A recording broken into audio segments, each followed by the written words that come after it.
Bonjour, je suis Jean Stone, directeur du Centre Sciences et Quête de Sens à l'Africa Business School de l'UM6P.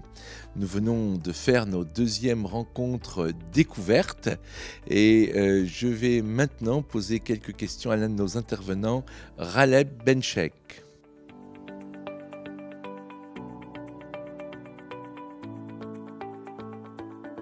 Alors, Raleb Benchek, vous êtes à la fois un physicien de formation, mais aussi un théologien et un penseur. Et comment est-ce que vous voyez la spiritualité pour le XXIe siècle ? Partons de l'idée qu'il y a un invariant besoin de transcendance engrammé dans le cœur de l'homme, l'être humain ne pourra pas s'en passer. Après avoir connu un certain détachement de la chose religieuse, l'on se rend compte que dans le vacarme tumultueux du monde, dans la jungle du consumérisme, dans l'individualisme, dans les dérives matérialistes, il y a peut-être une sagesse à revenir à une spiritualité vivante. Et à l'issue de ce que d'aucuns appellent la fin du cycle de la modernité, on commence à parler de métamodernité, de postmodernisme même. Nous ne pourrions pas, le nous, c'est le genre humain, faire l'économie de tenir compte de la dimension spirituelle de l'humanité. Et donc, les années à venir, le temps à venir, présagent d'un retour d'une spiritualité assainie de certains germes d'intolérance et de dogmatisme. Alors justement, dans ce cadre-là, comment voyez-vous le rôle possible de la pensée, de la culture et des valeurs de la tradition musulmane ? La tradition religieuse islamique, une fois revenue à ses sources primaires, lorsqu'elle accomplit au-delà d'un simple aggiornamento, mais une refondation de la pensée théologique, et aussi d'aller réexhumer des trésors de sagesse, elle pourra contribuer avec d'autres le mot est peut-être présomptueux, c'est de contribuer avec d'autres au salut des hommes et des femmes qui pâtissent, qui ploient sous des pesanteurs sociales, politiques, humaines, éthiques même. Et là, ce qu'on pourra trouver dans la gnose ismaélienne, dans l'enseignement soufi, dans tout simplement la sagesse populaire à travers les siècles, ça peut être un adjuvant pour une sortie de crise qui a assez duré. Alors justement, par rapport à ça, si on prend la situation aujourd'hui de l'islam en Occident, qui est un peu coincé entre d'un côté, on va dire, des tendances islamophobes que tout le monde voit, d'un côté, et d'un autre côté, certains ismes qui justement ne donnent pas une bonne image de l'islam et qui servent en miroir à renforcer justement le discours islamophobe que tout le monde voit en Occident. Donc entre ces deux, je veux dire, entre ces deux extrêmes qui se renforcent l'un l'autre, quels sont pour vous ce qu'il faut mettre en valeur de la tradition musulmane? Comment justement expliquer et mettre en valeur le rôle que la tradition musulmane peut jouer pour la paix, pour l'entente, pour la compréhension des peuples, vous qui êtes aussi très impliqué dans le dialogue interreligieux? Conformément à la parabole évangélique de la poutre et de la paille, je commence par les seconds. À eux d'être conformes à l'enseignement prophétique qui dit « Je ne suis venu que pour parachever ou parfaire la noblesse de la vertu » dans une des traditions. Lui-même n'a été suscité ou envoyé que comme miséricorde pour les univers. Cette fois-ci, la référence est coranique.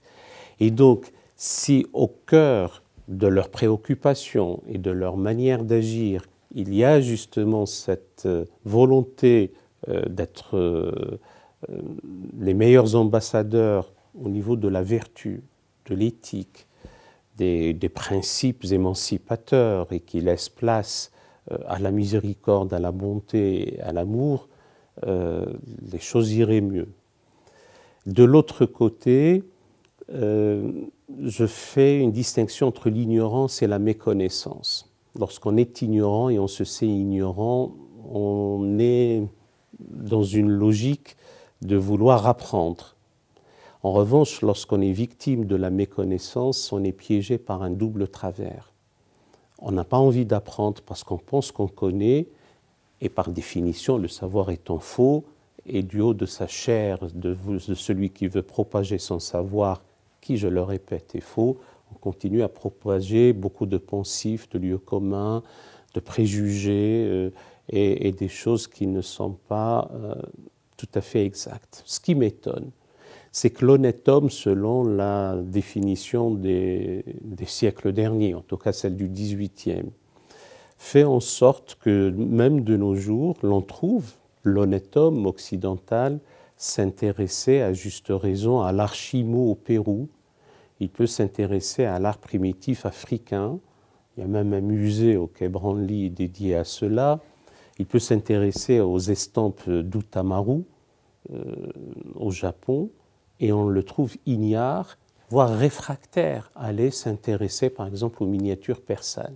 Donc il y a aussi un arrière-plan et des considérations d'ordre psychologique, sans vouloir pathologiser nécessairement cette affaire-là, et qui ne peut être levé que par la connaissance, l'acquisition du savoir, l'ouverture et un dialogue serein, objectif, respectueux, exigeant et qui met en avant l'intérêt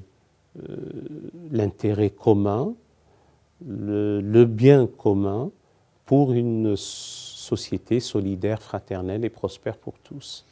Et alors, au-delà de ces tensions dont nous venons de parler, sur ce point spécifique, il y a beaucoup d'autres tensions actuellement sur la planète, pas seulement les guerres, mais on voit ces dernières années des deux côtés de l'Atlantique, une montée des populismes, on voit aussi des fractures à l'intérieur des pays, entre gouvernants et gouvernés, entre les médias et un certain nombre de gens qui refusent les médias, on a parlé du complotisme, des fake news, etc.